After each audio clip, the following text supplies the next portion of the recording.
qabrga kirgan vaqtimizda ikkita farishta kelar ekan. Birining nomi Munkar, ikkinchisiniki Nakir. Munkar Nakir desa bitta farishta tushuniladi. Aslida ikkita farishta kelar ekan. Munkar Nakir. Munkar Nakir nima degani desa, uni hech kim tanimaydi degan. Ikkinchisi esa ikkinchisi hech kimni tanimaydi degan. Demak, qabrda tanish bilishchilik yo'q. Bu xolamni bolasi o'lib qopti-yu, bunga yengillik qilib beray deydigan holat emas. Falonchi hoji akam o'tib qoptilar-ku, qabrga kelibdilar-ku, bularga yengillik qilib beraylik emas. Yoki o'lgan odam qabrda ko'zini ochganda qarasa, men senga yaxshilik qildim-ku, bugun qabrga keldim. Menga ham yaxshilik qilgin deydigan emas. Uni ham tanimaydi, u ham tanimaydi.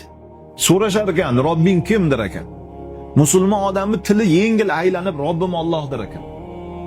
Mana bu kishi haqida nima deysan deb payg'ambarimiz alayhisalom ko'rsatdilar ekan. Bu kishining ismi Muhammaddir ekan.